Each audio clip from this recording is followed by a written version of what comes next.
Assalamualaikum warahmatullahi wabarakatuh. Pada video kali ini saya akan mempresentasikan hasil kerja saya mengenai modul praktikum data mining, yaitu materi manipulasi array menggunakan NumPy. Untuk soal yang pertama yaitu kode 1, pada poin F, buatlah array 2 dimensi berikut menggunakan NumPy. Langsung saja kita menuju text editor. Nah, untuk kode nomor 1, pertama sebelum membuat array 2 dimensi tersebut, kita mengimpor NumPy terlebih dahulu, yaitu impor NumPy sebagai np, kemudian kita membentuk array-nya sendiri, yaitu np.array. Nah, setelah itu kita tampilkan array tersebut, langsung kita jalankan. Nah, maka sudah menjadi array dimensi. Di sini kita bisa melihat 2 dimensi dilihat dari kurung sikunya ini. Kalau kurung sikunya 2 berarti 2 dimensi, seperti itu. Nah, selanjutnya untuk soal nomor 2, buat array 3 dimensi berikut menggunakan NumPy. Langsung saja menuju text editor. Sebelum untuk kode soal yang selanjutnya yaitu kode 1G, pertama kita mengimport NumPy sebagai np, kemudian membuat variabel arr sesuai dengan soal yang sebelumnya, maksud saya sesuai dengan soal kode 1G. Lalu kita menampilkan array tersebut, lalu kita run. Nah, di sini maka tampil array 3 dimensi dilihat dari kurung sikunya 3. Ada yang 2 dan ada yang 3, seperti itu. Selanjutnya untuk soal selanjutnya yaitu kode 2 poin D, tambahkan angka 1 pada setiap bilangan garis ganjil di bawah array berikut, kemudian tambahkan angka 2 pada setiap bilangan di kolom genap array berikut. Jadi maksud soal tersebut, kita diminta untuk menambahkan angka 1 pada setiap bilangan di baris ganjil array. Jadi untuk di baris 1, kemudian 3 dan 5. Nah, terus kemudian untuk menambahkan angka 2 pada setiap kolom genap, yaitu kolom genap berarti di sini 1 kolom, maksudnya di kolom 2 dan kolom 4. Langsung saja menuju text editor. Nah, di sini pertama saya mengimport NumPy sebagai np, kemudian membuat array yang diminta tadi. Setelah itu saya membuat list baru, yaitu list kosong, kemudian menggunakan perulangan for ab dan memasukkan fungsi enumerate dengan parameter arr indeks 1. Selanjutnya saya menambahkan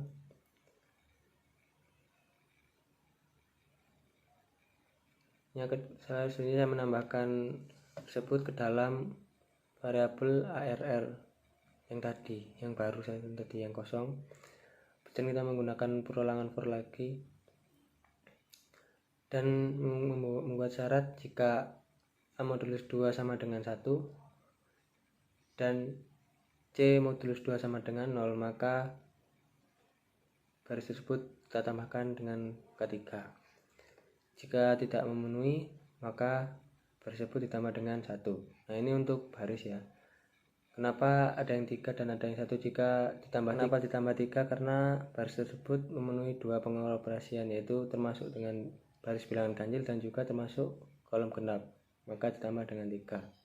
Nah, untuk tambah 1 ini berarti baris tersebut termasuk baris ganjil. Selanjutnya jika C modulus 2 sama dengan 0, maka menambahkan baris tersebut dengan 2. Jika tidak, maka tidak. Nah, ini untuk kolom, yang ini untuk baris, seperti itu. Selanjutnya saya menggunakan np vstack untuk membuat arr baru atau array, dimension array. Nah, langsung kita jalankan.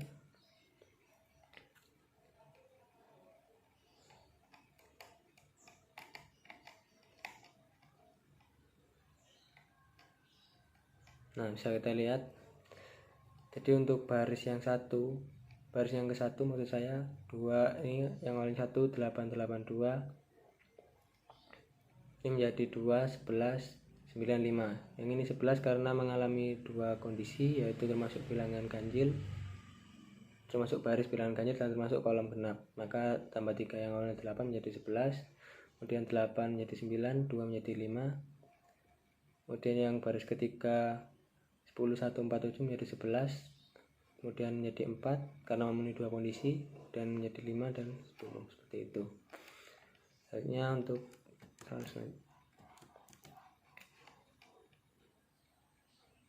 untuk poin yang E, baliklah sumbu Z array 3 dimensi berikut. Untuk kode soal 2E, yang pertama kita mengimport NumPy sebagai NumPy, kemudian membuat array seperti pada soal, dan untuk membalik sumbu array tersebut kita menggunakan npflip dengan parameter arr, kemudian aksisnya kita isi non. Seperti itu, langsung kita jalankan.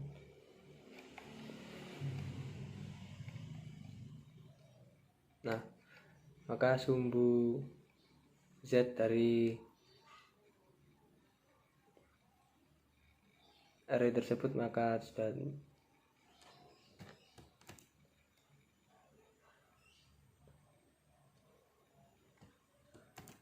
maka sumbu Z dari array tersebut sudah terbalik. Sini yang awalnya 785 ini berada di atas, jadi berada di bawah, kemudian urutannya dibalik seperti itu.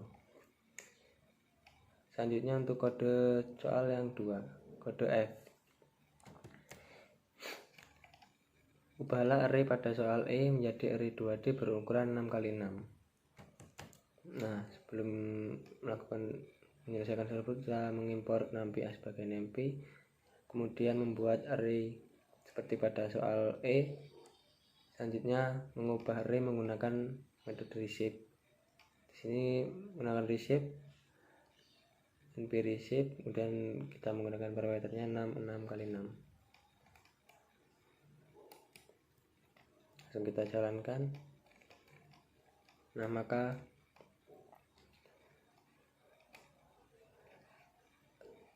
array yang awalnya tadi 3 dimensi menjadi 2 dimensi dengan format 6x6 ya.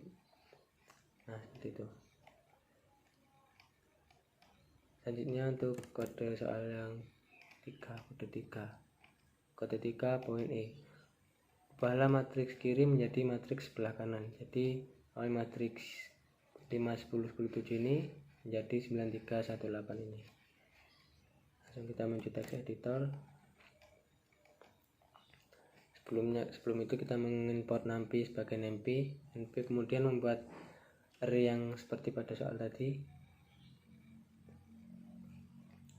5 10 10 7 7 8 4 10 seperti itu. Selanjutnya kita menggulung